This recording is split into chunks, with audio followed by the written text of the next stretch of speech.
We're live. Here we go, another one. August 28th. Still hot outside. It's still hot outside. We had one rainstorm. I got a little sprinkle, got my truck dirty, that's about it. Where's the rain? Yeah. I missed it too, guys. There wasn't much rain by me. I mean, we didn't have any monsoon. It's a lot of wind, pine needles in my pool, but that's about it. Yeah. So last week, the night it rained, I was leaving here and I drove around this tree that was down and I came back out of it and the next tree was coming. I felt like I was in an action movie. Oh yeah? Trees Twister, going. huh? And then I got to my house, which is a mile away. Nothing. Nothing. I mean, it was pouring sideways. You couldn't even see. It was. Wow. Yeah, it's crazy. Lots of lightning, lots of wind. So those of you that aren't from Arizona, welcome to the My Home Group Friday show. Yeah. We bring in a guest every week. Some are good, some are bad. This week, actually, it's one of my partners in business. This is Rich Legrand from Alliance Property Inspections. We're gonna have some interesting stuff to talk to Rich about today. A little bit about Binzers. We're gonna talk about how the home inspection has changed because of COVID. We'll talk a little bit about how, and this is really probably more important than anything, and this is good for new agents, older agents, aligning yourself with a home inspection company that doesn't blow your deal is clutch, because really easily a home inspector can say the wrong thing to a buyer, and next thing you know, they're. Yeah, we'll get into that. Yeah, Sure. I had one time literally tell my client that this roof is probably going to cave in and kill your children. And I was like, that's amazing. I was like, what? And then the next week I met Rich, and I've been with Rich since forever. So, so you've been a power partner with my own group since like. It's been 5 years. Yeah, 5 years. Yeah. So I was agent number 86. Okay. And we got 2,586 now. Yeah, So, over 25. yeah, and I remember meeting you. Actually, we were upstairs at a place in Scottsdale. We were having some kind of My Home Group party, and it was a friend of yours and Mark's that owned a restaurant or something. Yeah, it was. What was that? A second story liquor bar? Something like that. I think that's where it was. Yeah, that's Yeah, right. we were doing you were some handing sort out of- little flashlights and stuff like that. Yeah. It worked. It worked. It worked. Yeah. You hooked me with a little flashlight. Yeah, Right, yeah. for sure. Before we get going though, questions, you guys, if you have questions, post them. Kelly's going to be watching it. Johnny's going to be watching it as well. So any questions you have at all for Rich or for us, please ask them. We love questions. We love interaction. So let's get to it. Yeah. Okay. So the home inspection. Well, actually, Rich, tell us a Yeah, little bit about you. Yeah, You know, I mean, okay. what have you always been doing home inspections? Did No. you know, how'd you get into this field? Are you from Arizona? Where did you? Well, not originally. So I moved here when I was 3. So I've been here 40 years. So I'm So that not makes you technically 43? Yeah, 43. Yeah. Yeah. But I've been here 40 years. So yeah, not a native, but I feel like one for Yeah. sure. Right. And I've been a home inspector for 10 years. I did a lot of, I started off in high school in retail, and then I went into sales. I was in sales and marketing. I did a lot of rental car. Then I did car sales. And then my wife and I got pregnant with our first daughter, and I was working a lot at the car dealership. And I'm like, I got to do something that'll give me more time with my family. So I'm like, let's start our own company. And it didn't work out that way. We started the home inspection business, and it got really busy, but it's been a blessing. So I come from a customer service sales background, and then got into the home inspection about 10 years ago. 10 years. Yeah. And It seems like a blink of an eye, but yeah, it's been 10 for years. the record, his wife is a huge Blackhawks fan. Oh yeah. Yeah, she's from Oh. Chicago. Yeah, Yeah. they get along. We're all too well. Yeah. It's too bad he's a White Sox fan. There's nothing I could do about it, but I still love him anyway. And when I say his better half, I mean like much better half. Much Hey, better. I'm married up. I'm married up for sure. Me too. Yeah. Me too. No doubt. So, Okay. so now, you've been in the business now. Did you start right out of the gate with your own company, or did you start No. with a? Yeah, so I had a friend of mine that was doing it, and he was talking about it, and so I actually did night school online, and then I went to work with him, and we had to do parallels. So I shadowed him, and then I was doing them maybe 1 or 2 a week, just to kind of get my foot wet.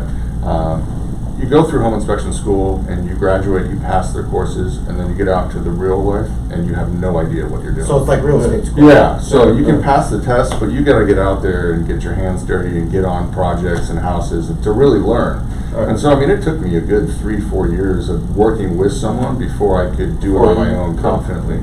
And so I worked for a couple other companies, saw how it worked, kind of took notes, and then when I was ready, I made the move.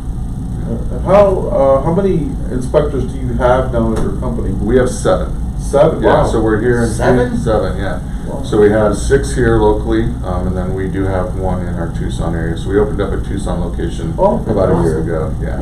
Oh. Cool. And Kelly, let's make sure that we put the information for Alliance, especially the Tucson office. I didn't even know you had Right, it. Yeah, I didn't either. So let's definitely promote that. Rich has been a great partner to my home group. Personally, I don't use anybody else, and there's a reason behind that. We'll get into that as we go here. So home inspections, they're opinions, really. I mean, Right. so the bottom line is you get a home inspector to go out to a home, and I mean there's a process, but also every home inspector is going to have maybe a different view of certain things at a home. Let's discuss a little bit about how in generality, how it can change from inspector to inspector. Right, so if let's say you had 10 inspections and 10 different inspectors, you'd have 10 different reports. And it is their own opinion. And it's what they look at, the scope of the inspection, the standards of practice is what we're supposed to abide by. There's 84 items that we're required to check on every single property. Some of them... No, I'm just kidding. I probably couldn't, but... Oh, did I tell you had to be prepared for Yeah, this? yeah, thanks for slitting that in. But some of them do just the 84 because that's what you're required to, and then there's some that exceed it, and then some that really dive into it. So it depends on what their comfort level is. I mean, you inspect up to your comfort level. You shouldn't go beyond it. So there's some that go out and they do the 84 items and they're done, and then there's some that really dive into it. So, and then how their procedure, what equipment they use, how they go about the inspection, because every single inspection should be done the same way every time, 100%. That way you don't miss things. Yeah, and in your inspection reports, there's certain areas where I'm sure it's common verbiage, it's already in there. Right, templates. That our inspectors are not licensed roofing inspectors. Right. You inspect the roof, you Yes. give your opinion, we saw some cracked tiles, we saw maybe some damage, and then suggest maybe you get a further Right. inspection. Electrical, I think you do the same, you go so far, and then you suggest swimming pools. Right. So let's talk a little bit about the areas where, and let's discuss how the inspector will only go so far. Okay. So here's my thing. When my clients go into the inspection period, I tell them, look, we're going to look for 4 things. We want to see the AC, the roof, the electrical, and the plumbing. Outside of that, if it's not a brand new house, are we going to argue with the seller about an outlet that doesn't work, or there's a light bulb that's not on, or I mean, there's a lot of stuff. There's 4. Would you agree about the 4 major? Well, I think there's 5. You're looking at your roof, your structure, your plumbing, HVAC, and your electrical. Those are the 5 main components of a home. So structure was the one. When you say structural, you mean like foundational? Yeah, so things like that? foundation, Yeah. the framing, the Trusses. walls, the trusses, the joists, everything. So that's the skeleton of the home, if you will. So in essence, it's the most important part, because if the structure is not sound, the rest of it really doesn't. I actually have an example of that, which is years ago, I had a listing, and when they went into the attic, they had seen that there was a truss, or so part of it was cut to fit something in.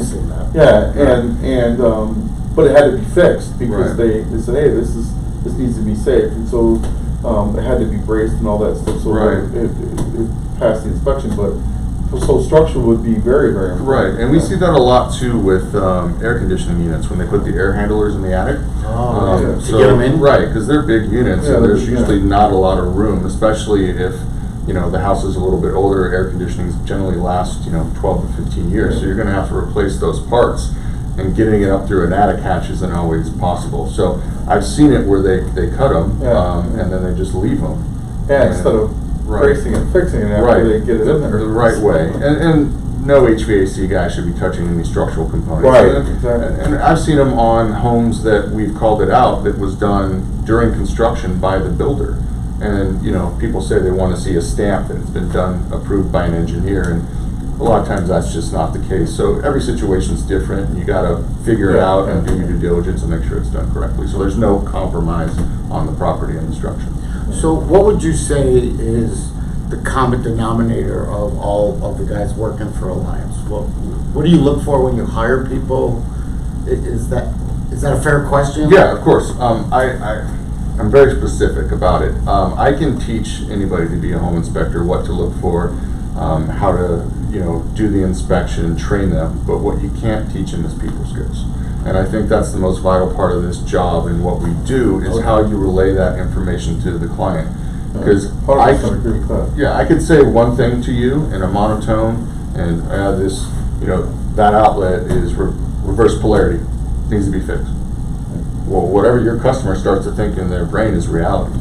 When, that's wired incorrectly, it's reverse polarity, we see it all the time, it's an easy fix, something you should do, and then you move on. And you talk to them in their terms, and you break it down. I'm hearing Mike's voice. Yeah.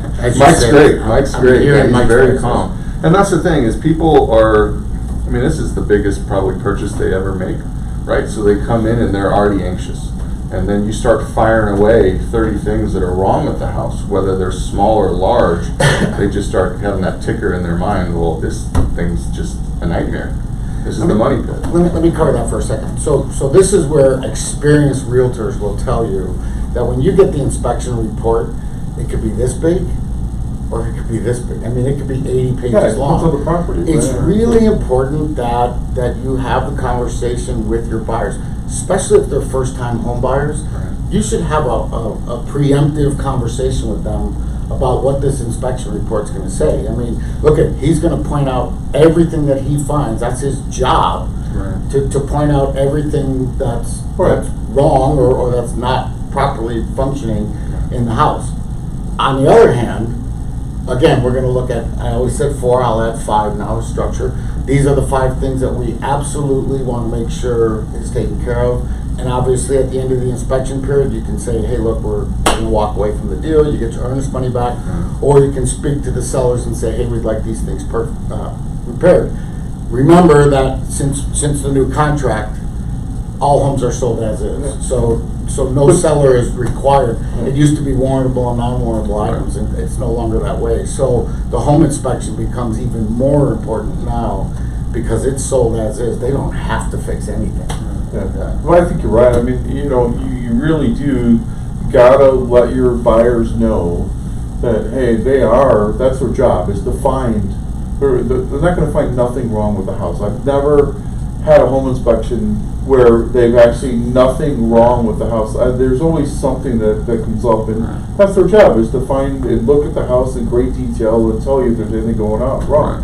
And like you just said, you know, at the end of the day though, if a good inspector is going to explain a lot of the things that are wrong with the house, like you just said, sometimes there's an easy fix. It doesn't look like it, but it is. Right. Like hose bib issues, for example. A lot of people get worried, oh, there's a leak, and like actually this is it's a $12 part, you know, to put it back on. Or the flow, what are the anti-siphon, those are on everything. But it's important, like you said, it's really important for the realtor to really explain, you know, this is how the inspection process can go. So do expect that there are going to be things in the report, and if you do love the house, then yes, we can go to the seller and see if we can get some things taken care of. I've had one inspection in all the transactions I've had. It was one of my first ones. It was this older gentleman that was a vet.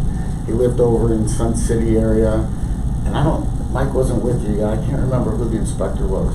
Might have been you, but you had to actually find something because there was nothing. I mean, it was like the house was perfect, and it was like something silly, like there was a cabinet door that didn't close right. That's rare. It was so rare. It was amazing. I had one similar, but it was like 3 items, but they were like cracked outlet plate. And if you're not getting 15 or 20 little items on a house that's used, yeah, I mean, come on. It's almost impossible. Well, even on new builds, when we do our new build inspections, there's always something we find. I mean, that's what you hire us for. Yeah. So we're gonna find something, whether it's small or big, we're gonna find it, and we're gonna tell you about it. And going back to the reports, yeah, I mean, ours can be, the most I've done is probably 200 pages. Wow. And, I mean, that was like a 15,000 square foot house, so Right, right, I'm right. doing 8 air conditioning units, so there's a lot to type up. Right.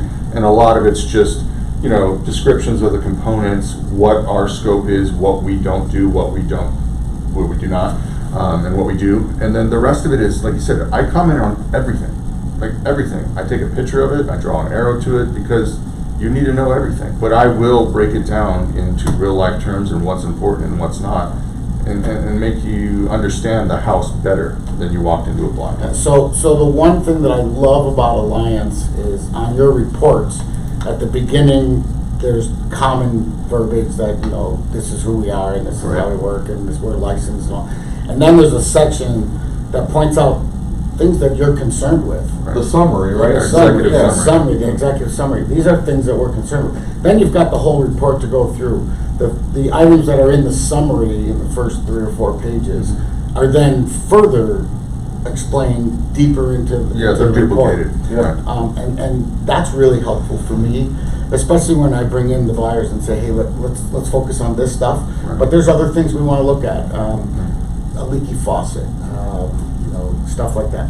But when we get into, hey, look, there's a truss that's cut up in the attic, that's a legitimate concern. It that is, you gotta but make sure it can be fixed. and it can be repaired. And I've told my clients, there's nothing that can't be fixed.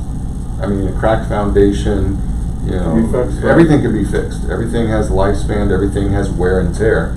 It's just, are you willing to do what it takes to fix it? You brought up a good, foundational issues are always freak people out, But I find that, like you said, they can be fixed. So it does take an extra step. Usually something like that happens because you do need to bring a structural engineer out, take Right. a look at it, figure out the scope of the issue, and then there's an extra step, but it can be fixed, like you said. Right, and we, like, for example, a lot of things that we get is horizontal cracks in the stem wall due to negative grading or overspray from sprinklers or right next to the pool where it slopes back and kids are getting in and out, and that water sits next to that foundation. Right, and over right. time, that rebar will erode, expand, and crack and create this pretty long crack.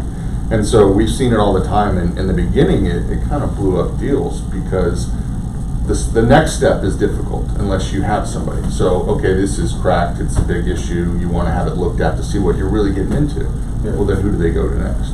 So we've had relationships with people where I can just send the report or take a couple pictures and call them and for our clients and just say, hey, this is what it is, what's it going to cost? And usually that gets diffused right away, or hey, we need to get out there. And if it's at that point, you really want them to come out. But most of it can get answered in a phone call or an email. Yeah, and something that goes along with that are slab cracks are a little different than Right. they are the foundational cracks. Right. So I don't know if any of you have had experience with what I had back in the day when I was doing a lot of flips. We would run into slab cracks and found out that it's a whole different thing. It's not as serious as a foundational crack is. So I don't know if you can get into that a little bit, but Yeah, well, we don't see them because they're covered by the floor. unless they're exposed. Right, Yeah. unless they're exposed, or we can see an offset in the carpet where Yeah, we where can feel you it. have that. And to your point, yes, they're not as extensive. They can be big problems. They can, They yeah. can be, and it's very hard for a home inspector in a finished property to see them. If we're doing remodels and stuff like that, or you rip up your carpet or take out the flooring, there's a good chance you're going to see a crack there too. And are they big deals? No. But I mean, I've had some of them where an example was I did an inspection on a property and I walked in and it was vacant. And they had little, those plug-in candles to get rid of the scent. And I'm like, it's musty in here. Yeah. And so I'm looking at all the sinks, filling them up because the P-traps can get dry and then that sewer gas can come in. Nothing. And I noticed in the one living room that was sunken, the tile was different than every other floor surface in the house. Yeah. So what happened is there was a slab leak underneath and the water was protruding. And I took out my flare gun, you could see the moisture. And so they had to rip up all the tile, get down. Yeah, because you have to fix that, which is a big Right. issue. So, but beyond the scope, I mean, home inspectors won't see that because Right. there's covering, there's flooring, surface. But Right. the smell and everything else that led me to Could be, lead okay, to something like you guys that. want to look into this, and they did, and thank God they did. So let's discuss that, because this is, like I said, one of the most important parts of the home inspection is how the inspector portrays to the buyer what's going on. That's a significant issue. You're really walking on eggshells there. Because now you've got the realtor that hired you to do the inspection, but understands you've got a job to do. Right. And at the same time, now you'd have to explain to that buyer, this is Right. a legitimate thing. Before we get into that, I will say this, that, and it's totally up to you, but I always meet the inspector at the property a half hour before my clients show up. And then especially with Mike, I'll say, Mike, what's up? What's going on? How's it looking? He goes, looks great. Yeah. Or he'll say, Johnny, I got a little issue with this. Let me show you what it is. Right. And we'll discuss it and say, yeah, okay. Right. And then it's up to Mike. His people skills are phenomenal. Yeah. I mean, the guy's great, but if it's a legit issue, you've got But a it can be responsibility. fixed. I mean, it can be fixed. But you still have a Yeah. responsibility to your buyer, your fiduciary duty to your buyers to make sure that you're looking out for their best interest. Sometimes that's not good news.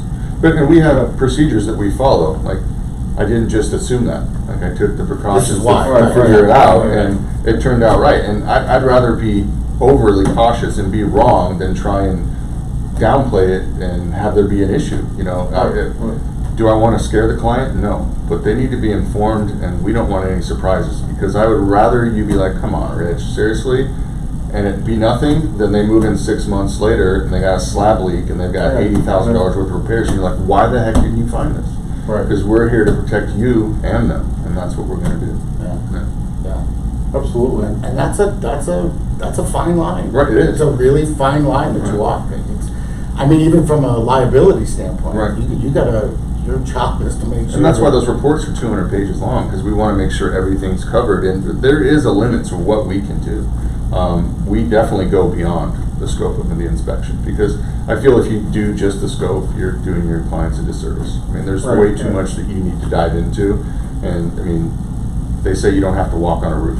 Well, if you can access it safely, you need to, because that's the best way to see what's really going on. You're not going to see missing flashing or a leak behind a skylight from the edge of the ladder or down on the roof. So if we can get up there, and if we can't, we have drones that get right on top of it.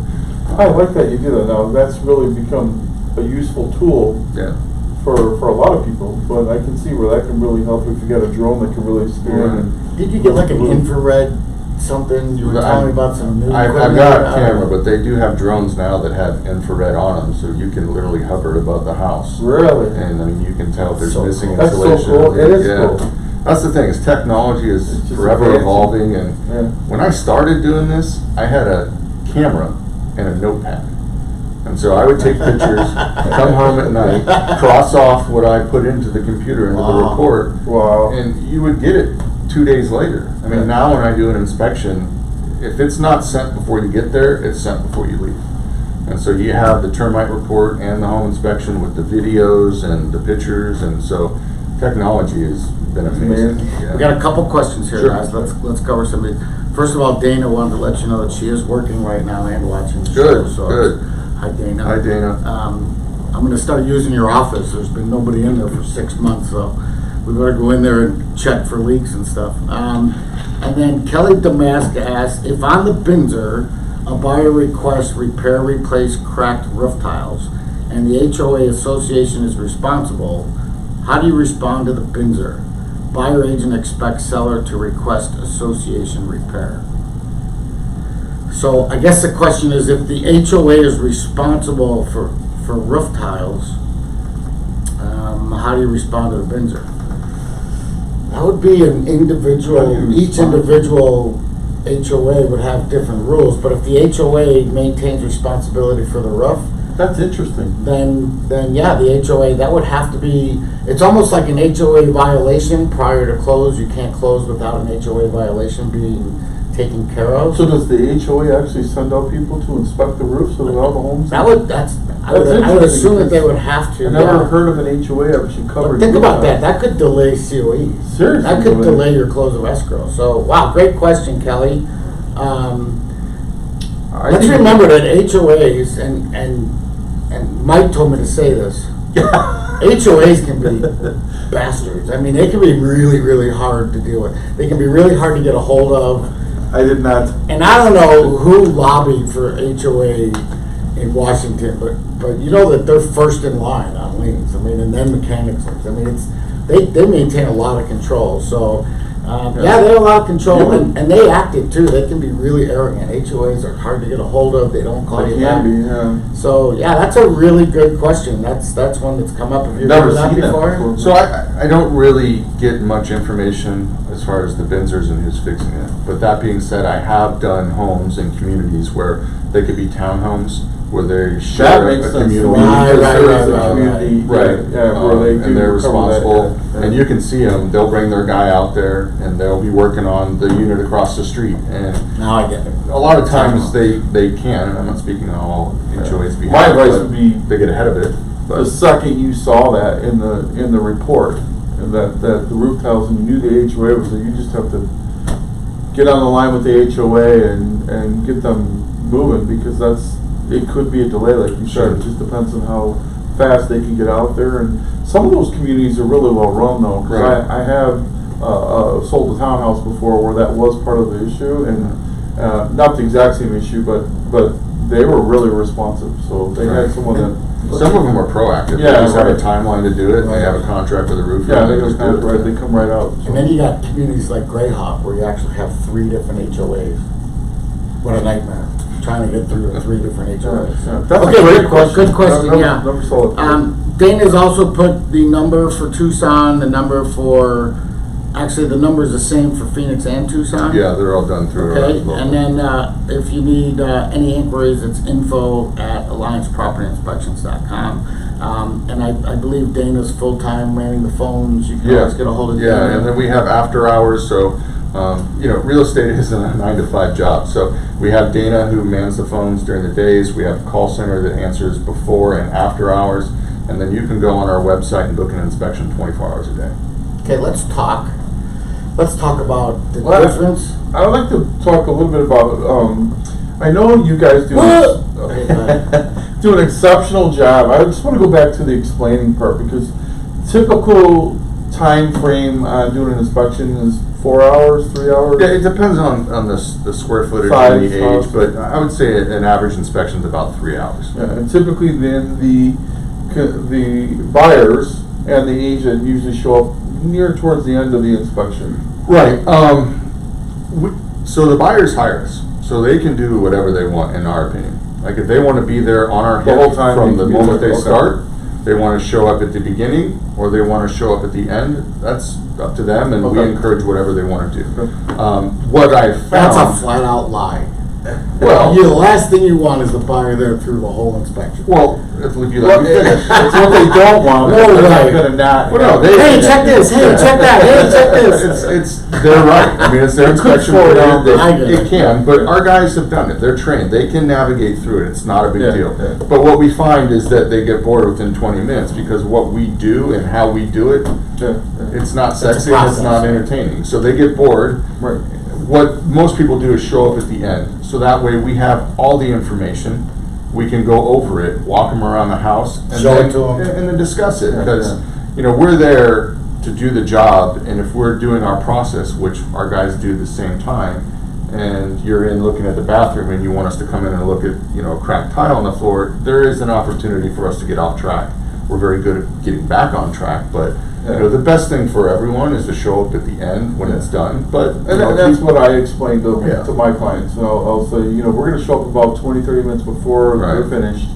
And then that way, when they wrap up, they're going to cover everything. They're going to go through the whole report with you. And especially if the home's occupied and there are people there, especially now, when you kind of just want to show up at the end. And What I like is, and I've used you guys before too, is that during the explanation process, so when you're basically going through all the different items that you found, was that you guys presented solutions too. It wasn't just here's the problem, you may want to get this checked out. Like the hose bib issue, for example, that was something that said, oh, this is normally just a $12 to $15 part that can fix this leak issue. Right. And you were pointing out, and it was a way to reduce the stress, if you will, because some things aren't a big deal and some things are. Right. And so that was what I really liked about the process, was stepping through that whole process of everything you found. Right. What is serious, what isn't serious, what should get checked out, what isn't. So, And with the explanation too, I mean, time is not our friend during the inspection period, especially now. Because I mean, we're getting 3-5 day inspection requests. So if we don't explain it, and then you need to call somebody else out, you're getting extensions, pushing it back, and you need to get to the issue. 10-day right, period right. getting You gotta Because get you to- have to get yeah. you have to get a roofer to come out Right. and inspect the house, or or So- plumber or whatever to come in and look at. We something. always recommend further evaluation, but a lot of times it's just you can't do it. So we really dive in and let you know, okay, this needs to be done. This is, only a $12 part, or this is very common. But if it's something that's more elaborate or bigger, and it's above our expertise, we definitely have you call out a specialist. But if it's something easy that can be fixed, we want to get to the root of it real quick and let you know what you need to do. And that's part of hiring a good inspection team. Okay, another question. Elizabeth Vincent, how do you handle a request for replacing window seals in most rooms? Here in Arizona, most older homes have window seals which come out the bottom of windows due to the heat. Yeah, that's common. I've Yeah. seen that quite a bit. Right. You know, it's just that seal on there looks like a little bubble or like. Yeah. Well, there's two components to it. So there's the actual seal. You see them a lot in those little sliders in shower doors or windows that are exposed to the heat a lot. So the rubber seal around the window Right. will start to kind of bulge out and make Yeah. like a weird M or U, and that's due to the heat. And more than likely, it's just an eyesore. It doesn't affect Right. the Unless you thickness. see condensation. or something, Condensation, right? Yeah. then that means the seal's been compromised. In essence, it's a single pane window. Yeah. Right. Yeah. And windows generally last about 15 years in our heat. They take a beating. I tell you where you end up with issues on that is where they're like windows that have no function other than it's just like a small window above in the master. Like there might be 3 decorative small Right. windows. Or an entry door or and something. that little the little ceiling is coming out. And it's like well, you're gonna ask them to cut a hole in the house to replace that window. So that's a significant. That's something you got to discuss. Right, I mean, they can get them in pretty easy and popping them out, but it's a couple $100 a window, if not more, Right. so, yeah. Right. It can be, if you got 10 of them, it adds up. Right. Yeah. Good question. Really good question. And then once again, Dana's giving us the address. Is replacing or repairing an unresponsive GFCI expensive? How much? You mean a GFCI outlet switch? Yeah. So no, I mean, Simple. it's like Yeah. $12. Just, if you don't have knowledge of electricity, don't do it. Hire a good handyman Turn or the breaker electrician off. coming to do Yeah. it. Get a voltage detector, but yeah, I mean, they only last so long. I mean, so the replacement, you can get them in a Home Depot, order them online. It's just making sure you connect the right wires. That And it's made me very think- common. Yeah. Very, very common. That made me think of a question that I used to get a lot. What after home inspections was sometimes you're doing an older home, and code is different now than when the house was built. So maybe can you get into that a little bit? Because Right. sometimes is it required to bring those outlets up to date or things like that if it's different? Because Sure. yeah, can you kind of talk? Yeah, about that? so as much code as we do know, we're not code inspectors. We do not inspect by code. But how it works is if you upgrade a room, say you do a kitchen now, and if you have a brand new construction on a kitchen, every single kitchen outlet needs to be Needs to be GFCI protected. So if you remodel your 1957 ranch home, every single outlet needs to be GFCI protected. But You if have they're to- buying a home that's in good condition, it's not required to bring it up to code because it was built at the time, right? Right, Yeah. it met its current standards. Now, as a home inspector, we're gonna You say would we point it out. recommend it because it's not expensive and it's very important. So, yeah. Yeah. So And there's a it's like- fine line between repair and improvement. Yeah. You know, I mean, Yeah. keep in mind that the inspector is there to tell you what's wrong with what's there. He's not there to suggest, oh, I would improve this room by putting this. I mean, you can make suggestions. Right. You know. And one of the things that we see a lot too is they ask for those to be repaired. And one of the, like, for example, you have an older style house and all the outlets are GFCI protected to the breaker. And then they say we want them upgraded because they don't have the reset. Then they go put individual resets in every bathroom.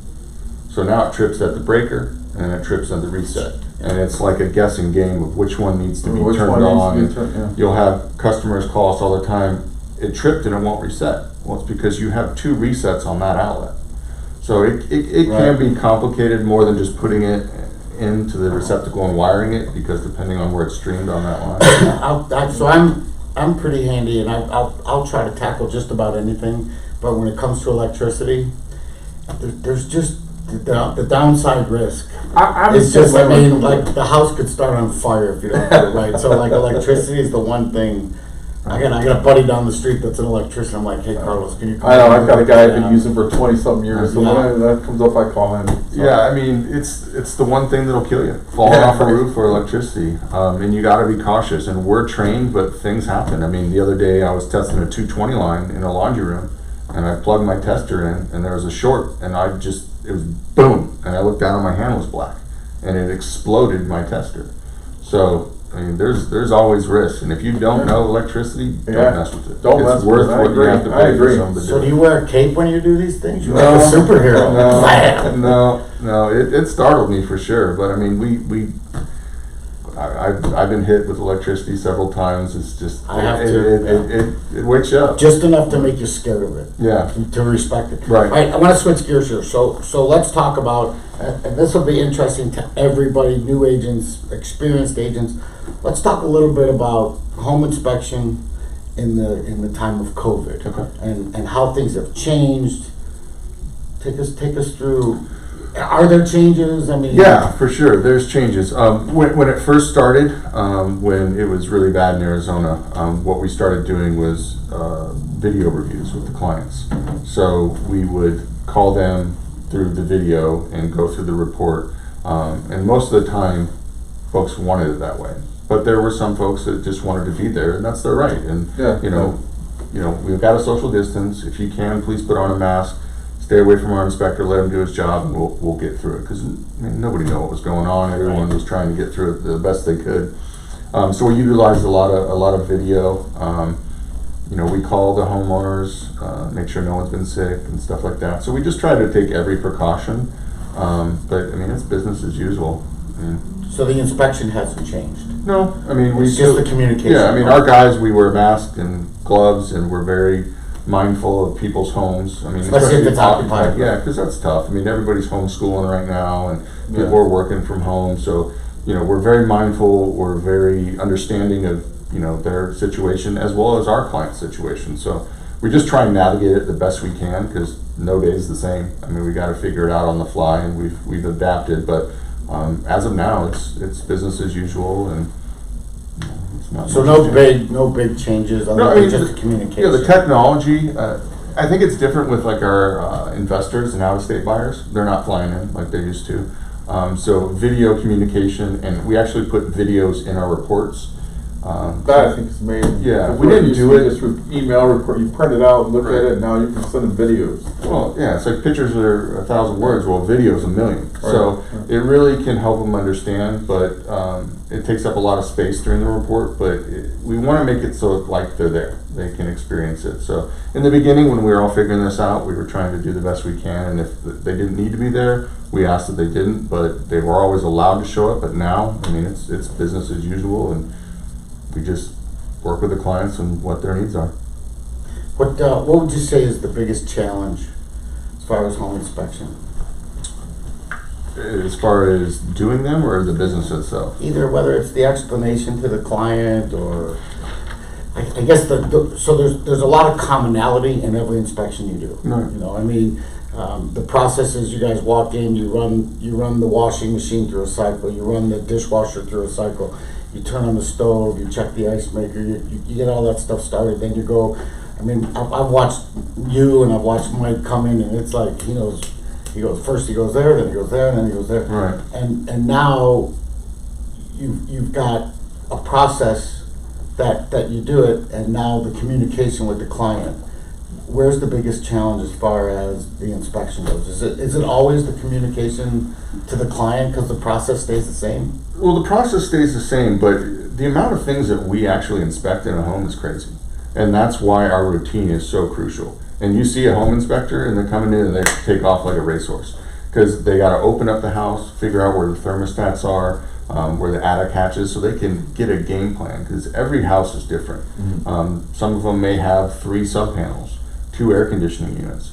And a lot of those things we cannot find online or from the client. So when we get to the house, we really got to assess, okay, this is what we got to do. We have 3 hours until the clients get here. What's our game plan? Because the last thing you want to do is have a client show up. And I'm about 45 minutes behind, just kind of walk around the house. You need to be prepared to go over the report. So figuring that out. Oh my God, he's 45 minutes behind. Right. What did he find? He must have found something. Yeah. Right. And Right, then, a little stress. Yeah. and then getting to the next inspection because time is money in this business and we got to schedule accordingly so we can get to our next one, and you don't want to be late and you don't want to tell people you're going to be running behind. So that's the biggest issue. But it happens. Yeah, it does. And it's just, Yeah. you just go with the flow. You talk to them, you're transparent, just say, hey, I still got to do this, but let's address this.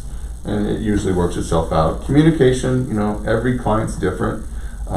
Usually by body language and they'll come out and tell you what their concerns are. Just figuring out what their objectives are and go over it with them. Most of them are really easy to get over. They come in, and especially with the remodels. They come in and they see this house that's 60 years old and it's got all the beautiful finishes on it and everything looks great, but you got galvanized piping, cast iron, the roof is 25 years old, the AC's 36-year-old carrier, things like that. That's tough to navigate because their perception is, wow, this is a beautiful house, when in reality it's not. And we don't want to look like the bad guy, but tell them how it is. You got a job to do. Right. Yeah, you got a job to do. So on 2 occasions, once with you, once with Mike. I seem to get Mike a lot.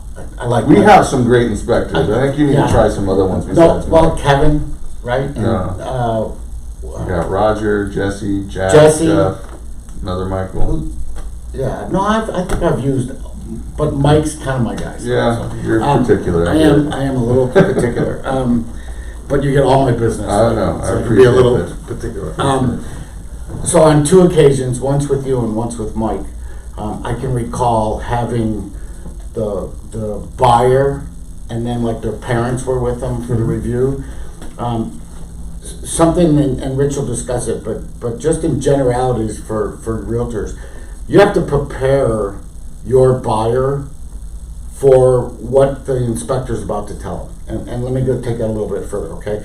I tell my clients, my buyers, especially if they're first-time home buyers, you gotta dot every I and cross every T and really, really prepare them for what they're about to hear because it's new to them and it's their first house and they're going to be, what do you mean an outlet doesn't work? Oh my God, So if the buyer comes with their parents or a know-it-all and you recognize that there's somebody that's going to be in the conversation that's a know-it-all, your best strategy is to preempt the know-it-all from skewing the report, and you know exactly what I'm talking about. So let's say you've got a young couple buying a home, and the gal's dad is a do-it-yourself guy, and he's there to show how much he knows, and it happens. Trust me, it happens a lot where somebody knows everything. Let's talk a little bit about that and how you react to it, because I've seen you do it, and you have to stay calm and cool and collected while you're sitting there thinking, shut up, dude, because Right. I get it. Let's talk a little bit about that and how to address those kind of things. Okay, so it's pretty easy because the one that they bring their father or whoever they trust to bring in because they don't know anything. They're unfamiliar and they need their advice and they trust them, right? But the ones that come in and start talking about all they know don't know anything. The ones that come in that are silent and listen to you, they probably know the most stuff. And then ask good questions. Right, and they ask good questions. But the reason is they brought that person in there because they trust them. So you address them. You go over the report with them. If you can get them at ease, then it's going to trickle down to the buyers. So if they trust that person, then that's your client. That's who you go over the report with, because when they're happy, okay, this inspection's good, because they're depending on their decision. If that person tells them not to buy the house, they ain't buying the house. So you go to that person they trust, you walk them through everything, and if they have any questions or concerned, take a little bit more time, go through it, and it works itself out every single time. So we've just now come full circle to exactly what we talked about is most important with inspectors, and that's how you portray what you're finding in the house, and that comes full circle. That was awesome. Right. That was awesome. And your delivery is different. If somebody's no nonsense and they just want the brass tacks and stuff, then you just dive into it. If people are very anxious, you have to be a little bit more caring and careful with it. I mean, it's still the same information, but it's how you deliver it. And we get it a lot when, especially now, first-time home buyers that, in this market, they're putting everything they have to just get that house. They've got no money for repairs. Yeah, In that price right. point, they're probably getting a house that does need some work. Right. And you gotta break it down to real terms. And hey, this is part of home ownership. Like, this is the American dream. These are the things that are gonna come up. Just because this air conditioning is 18 years old, it's not the end of the world. It could run another 12 years, and I could have a 5-year-old air conditioning unit go out tomorrow. That's another good point, because you do the home inspection, they go through it, they accept it, and they go forward. Like you said, things are going to happen. So sometimes things happen after the fact too. So after they bought the home, and it's not because you didn't do what you were supposed to do. It's because owning a home, there are things that happen during the life of. So you guys don't have crystal balls on every truck? We did, and it never worked out. But, there is no crystal ball, and things happen. And I think one of the reasons why we have such good relationships with our realtor partners is because we don't just do the inspection and disappear. There's a lot of times we get, things happen, things break, issues come up, that I've gone out. Perfect example, we did an inspection for a client, had issues with every single outlet. Well, he decided to rewire them and put in GFCI outlets. He put them in all upside down and wired everything backwards. Tripped the one, power went out in every outlet. And he called and was, just giving us the business. And I went to the house, and he was saying it was our fault, we missed it. I went to the house and I looked at all the outlets and I said, "You fixed these, didn't you?" He goes, "Yeah." And so I literally opened the outlet, wired it correctly, fixed everything, and went back. And called the agent and told him what happened. And most people would just be like, "You fixed it, see you later." I went out to the property, I fixed it, but now that realtor is just, our relationship's just great because we did what we should do. Yeah. And it's things like that, if something breaks, call me. Usually I can navigate you over the phone and fix it instead of paying a handyman $150 to come out and tell you where to trip the outlet. It's just, we're always there for our clients, even if it's 5 years down the road. I gotta honestly tell you that hundreds of inspections I've had with Alliance, and to this day, knock wood, we've really never had any major issues. We've had a couple of little bumps along the way, and that's we did. Well, sometimes you have to re-inspect them, maybe sometimes. Yeah, that's part of the game, but there's going to be issues. We don't run from them. Things happen. There's human error and everything. But we stand behind our work, and at the end of the day, we want to make sure that we provide an exceptional service. And we're most always re-inspects are based on subject twos anyway. And what I mean by that is, say primarily FHA will usually do it. If the appraisal then is subject two, then once it's fixed, then you go back out re-inspect to make sure it's. We do a lot of it re-inspects actually, and more or less it's because the re-inspection, it's not that expensive, and they just want the peace of mind, because a lot of times it's, and I could be wrong because I don't see it, but it's the sellers doing the repairs. And is it by a qualified professional? Who knows? They just want to make sure it's done right. So for us to go up there and give them that peace of mind, it does a lot. For sure. So I can tell you that the one thing that I see a lot, and it's a simple explanation, is with a tile roof, you get the report and you guys put circles and arrows and say this is a cracked tile here. A lot of people, especially folks from out of town, folks that are relocating, they don't understand that the underlayment on the roof is really what protects your roof, and they see a cracked tile and they think, "Oh my God, my house is going to flood." Right. Stuff like that. There's a lot of things that especially with my relocation business, that the explanation takes a little longer because it's different from what they're used to. If they're coming from Chicago, you know, they're thinking, well, how much snow can this roof take? And it's like, you know, like really, it's a completely different animal. Well, that goes hand with termites too, for example. Right. So Depends on how back in the it's Midwest, it's like this, when you get termites, like, oh my God, and here it's not a matter of if, it's a matter of when, pretty much. Well, you have two. You have subterranean and drywood, and you know, the drywood are the ones where you go away for the weekend and you come back and your porch is gone, and then the subterranean are the ones that we have. And in my experience, I've seen 2 houses that had structural damage due to termites, and it's either been vacant for so long or they just didn't treat it. I mean, termites, yes, they're wood-destroying organisms, and they do damage wood. There's no lying about that. But it's like any pest. If you know that they're there and you get treatment and you stay on top of it, it is what it is. It's just common here, where other places it's not common.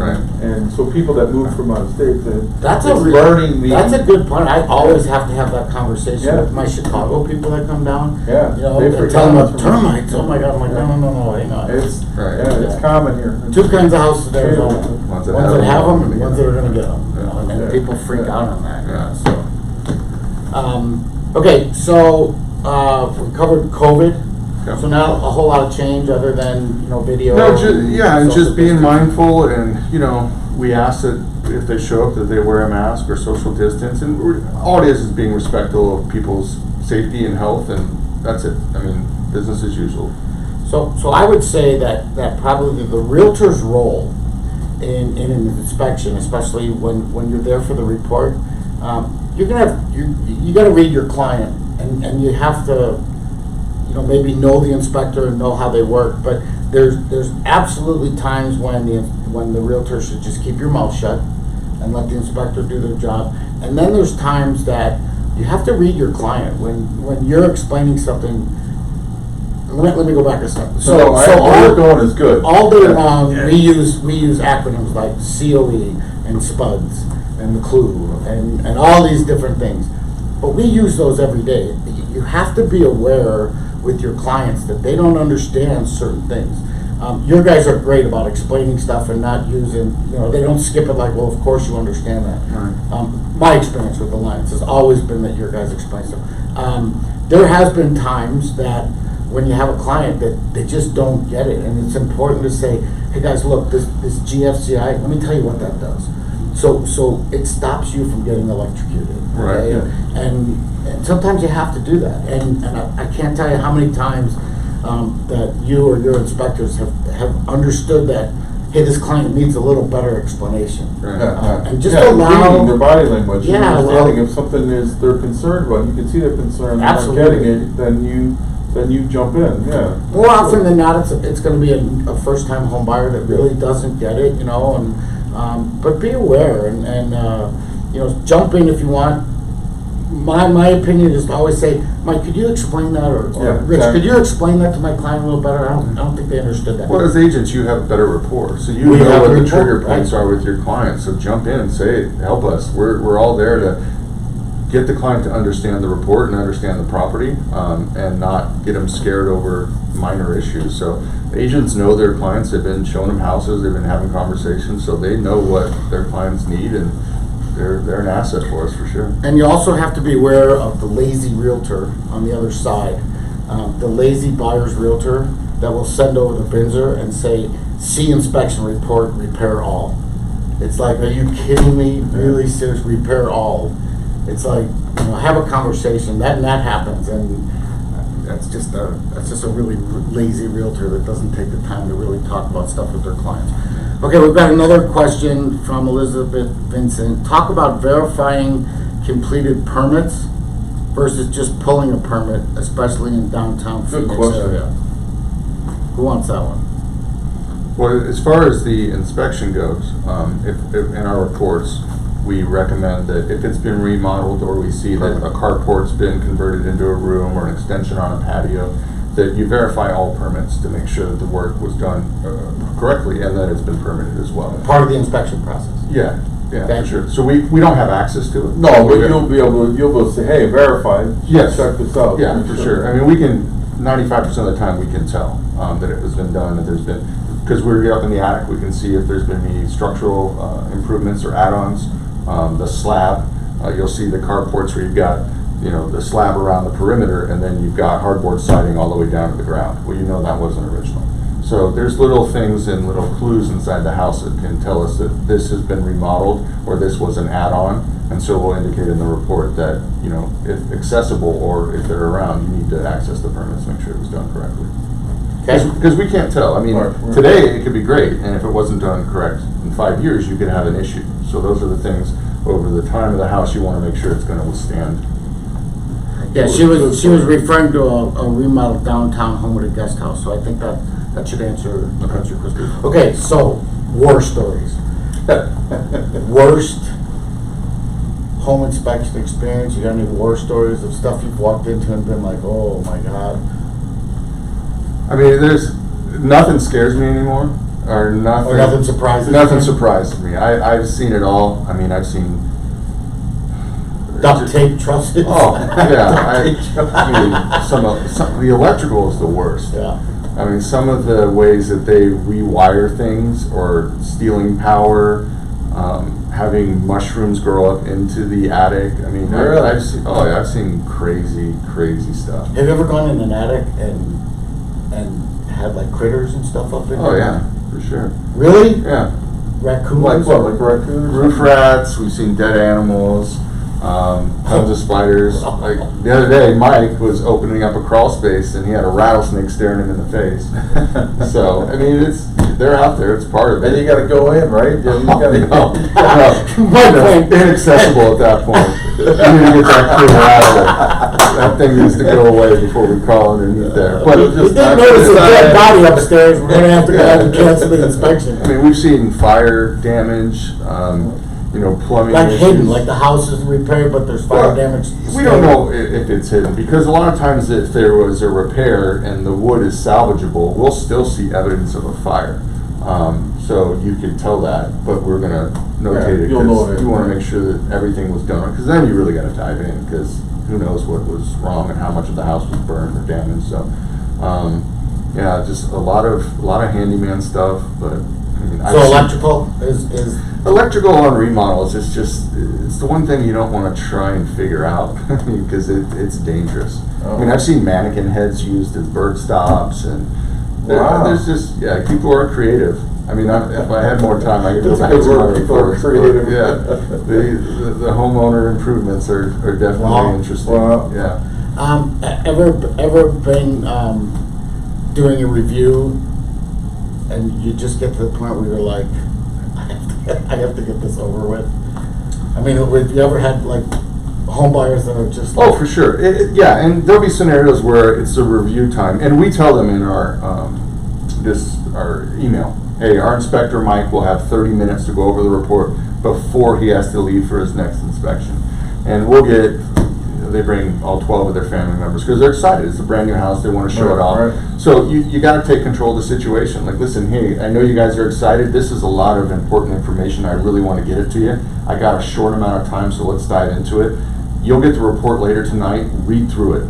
Any questions you have, call me later, and we'll go over the phone. But now you have me in front of you, so let's take advantage of it. So you just got to control the conversation. What an awesome response. What, 3 a day probably? No, we limit it to 2 because if it's 3 hours in inspection, 30 minutes drive time. Plus drive, that's full. And then the guys got to have lunch. So 2 a day. And in our summers, and if you're doing 3, I mean, when I started off, I was doing 3 a day, 7 days a week. It was rough, but you just get fatigued, and you want to be sharp. You got to be sharp. So. Especially in the attic, and it's 150 degrees in there, and it's 110 outside. Yeah. So. I had an inspection up in Silverleaf, you guys did, and there were so many different levels of the house and attic accesses and stuff. I don't remember if it was you or it might have been Jeremy. Anyway, it was like you could get lost. I can't remember. They got a lot of hidden hatches too nowadays because they want to make them flush and appear to be part of the home. That was the house it was Mike. Because there was no access to the plumbing in the shower in the master, and it was in a hidden compartment that they had like this magazine holder and toilet paper, and it actually was like a hidden compartment that Mike was like, I don't know how to access this. Took him like and then finally went in there and he just put his hand on it and he goes, oh, there it is. It was like a safe behind a picture or something. That brings me to the weirdest thing I've seen. I've seen fully conditioned, encased rooms in an attic. Really? So they had an air-conditioned duct run off the AC into a room that had a door in the It was attic. completely separate from the rest. Did they know it was there? I mean, I told them the house was vacant, but it was like a playhouse inside the attic, air conditioned. No Wow. kidding. Strange Wow. thing I've ever seen. Wow. Like, I mean, I'm up there for a living. It's not a place you want to hang out. Yeah, Yeah. right? So in the summertime, man, it's a tough job. You guys have a really, I mean, you have to go in an attic and it's 130, 140 degrees up there. I mean, the hottest attic I've been in was 175. That's dangerous. That's dangerous. That is In the summertime, we have, that's why I don't want to be an HVAC guy in the summer. That's the roughest job. But Or a roofer. yeah, but we have limitations. Like, you can't be in an attic more than 5 minutes in the summertime. And I've had it where my boots have actually melted on asphalt shingles. It was Really? Well, that's why you know what you're going in there for, so it's get in there, get to it, get out, because it's so hot up there. Yeah, but there's a lot of components that you have to get on your belly and go around to get to, because those areas that are hard to get to is where you find all the problems. We can All talk right. about this all day. Yeah, Yeah. so let me do this. So like I said, I have my team. We talk about teams. Rich's company is part of my team, has been for years. They do a phenomenal job. You can get a hold of them. I know at info@alliancepropertyinspections.com. And let me give you the phone number real quick. So 602-695-1319. Yeah, give them a try, you'll be happy you did. They're a power partner for a reason. They've been with us. I gotta say from go. I mean, because you were. I think you were pretty new when I got it. I think you started like right at the same time with this company, and, Yeah. and you've been friends with Mark and Jeremy for years, correct? Yeah, we went to high school together. Yeah, Oh. so there's a good connection here. Anyway, I hope that was good information for you. This is really important stuff. The inspection review can make or break a deal for you, so it's really important on who you choose. I've had really bad experiences prior to going with Rich, and it could cost you money, so it's a big decision. Anyway, thanks so much for Yeah, joining thanks, us, Rich. and be Yeah, safe yeah. out there. I know that your wife works in. As a first responder in a hospital, so I hope she's being safe and, Yeah. and she's in our prayers. And Well, appreciate and that. Maybe the Blackhawks will do better next year, so we can talk about that. But Yeah, it'd be nice Anyway, to get together. Have a great Yeah. weekend, you Great guys. weekend. Thanks for having me. We'll see you next week. Cool. that was Good job, awesome. guys. That went quick. That was great. Yeah. Yeah,